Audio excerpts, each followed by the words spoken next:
Hey, what's up, what's up, what's up, what's up? A gracious good morning to you good people. It's your girl KB. You know what I do, and you know why I do it. It is Wednesday, July 31st.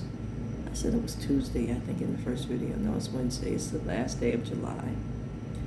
And I said it was Tuesday because I was off on Monday.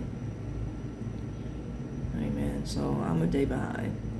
Thank God for Wednesday. Hump day. Anywho. It is 2:48 in the a.m. and I'm doing part B of my introduction video, which I entitled Mindfully Lying. And yes, those two words are a contradiction in terms, but we embrace them. Yes. See, we live in, I want to say, dichotomy. The duality of man, the good and the evil, and we practice both with great zeal. And I know some of you rock back on your heels on that one.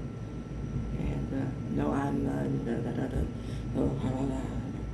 I'm straightforward. And to quote Michelet, you need to stop lying. You know, the song is entitled No More Lies. Yeah, there you go. And we want what we want when we want it. We're very self-seeking and very, very self-serving creatures. Amen. Now, that being said, I'm talking about me for a hot second. Those of you who know me on a personal level, I've shared who I am a lot on this platform, but those of you who know me on a personal level, you know, who have had time to kick it with me, know that I'm loyal. If, you know, I call you a friend and you call me a friend, you know that I'm loyal. You know that I'm brutally honest. I don't sugarcoat nothing. I'm not Willy Wonka. And I'm going to say the thing that shaped all of that in me, in my character, is growing up in a house where there was domestic violence and, you know, putting up this front for the neighbors in the neighborhood and knowing they knew full well what was going on in my house. You know, the cops were there consistently. You know, people came out of the house battered and bruised consistently. And we never talked about anything. It's only now that I'm in my 60s, yes, you heard that correctly, that my sister and I are unraveling all this madness. And my sister was the baby, so she was shielded from a lot of it. You know, so, you know, I know a lot of things that went on behind the scenes. I know a lot of, you know, back and forth, and I know a lot of the things that prompted the anger. And I want to say, neither one of my parents were saints. I'm going to say that, and I'm going to be brutally honest about that. Neither one of them were saints, based on what I know. And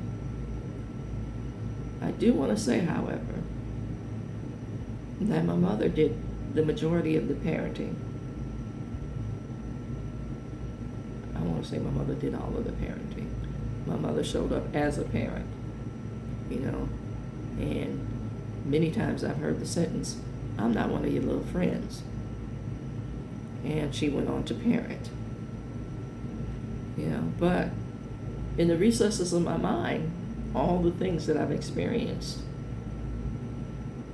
all the things that I saw that I shouldn't have, taught me to be brutally honest about, you know, the realities of this world.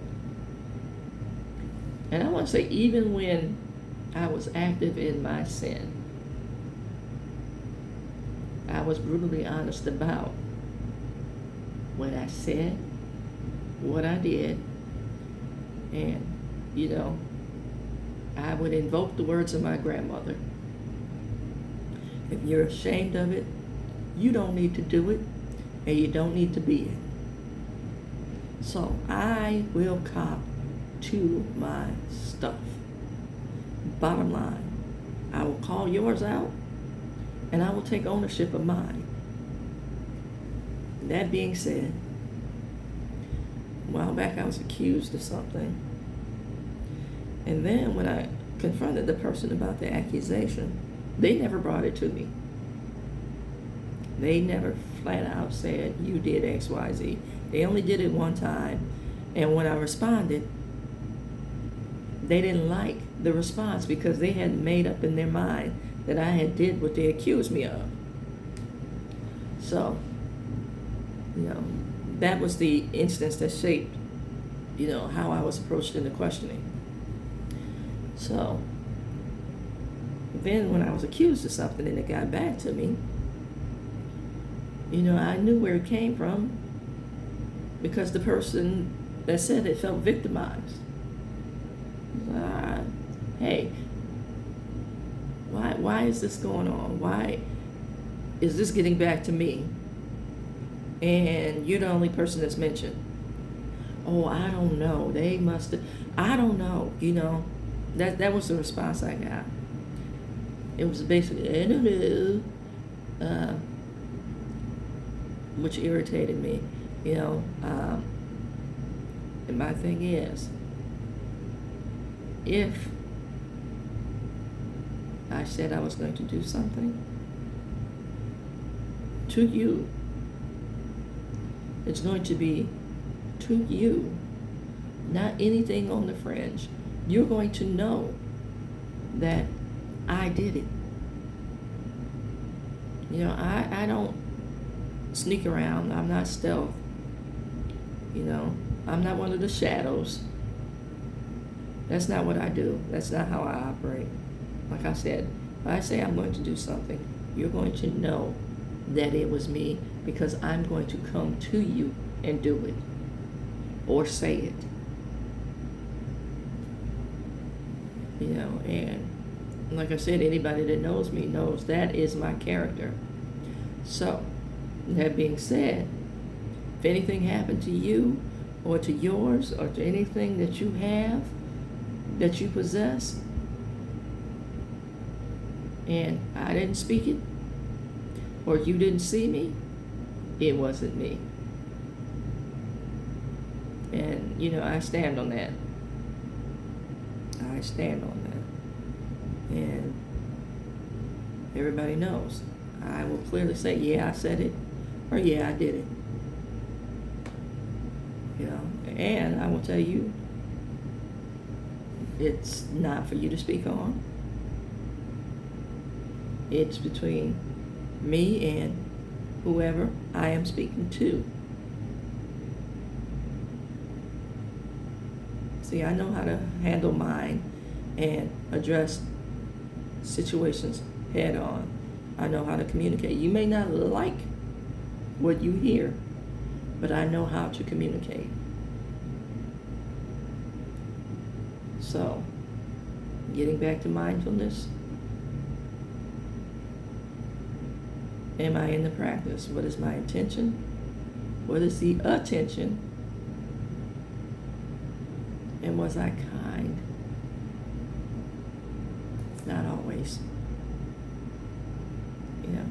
You've heard me share, I have not always been the best representation of Christ. But, and there is a but, I know how to come back and say I was wrong. Just like I know how to say what is right, I know how to say I was wrong. Amen. And some of you have been on the receiving end of that apology. And not too long ago, I had a person, an individual. Everything was an argument and everything was a conspiracy theory. I'm serious, and it was just laid out like that. Well, what about this? What about that? And it's like, baby, you're fighting ghosts, and you're creating problems that don't exist. And I'm sorry, I don't have the time or the inclination for everything to be an argument, or for me to consistently dispel myths that you carry around.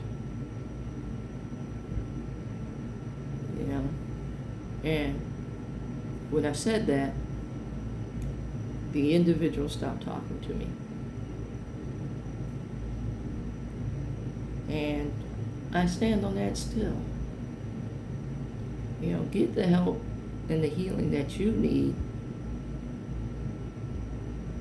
and stop pulling other people into the whirlpool of whatever it is that you're fighting. Because you keep having the same fight with different people. You know, the common denominator is you. And you need to think about how not everybody gets up and decides that they're going to pick on you today. You need to release whatever it is that you think is coming your way. Now, it very well may be coming your way. But if you let go of the rope, you can prepare a defense for the whiplash. Amen? Whenever it pops up. But you keep holding on to the rope and wondering why you're bleeding. Think about that. I know it's a rather long message for this morning, but I want us to think about how we, collective, including yours truly, mindfully lie.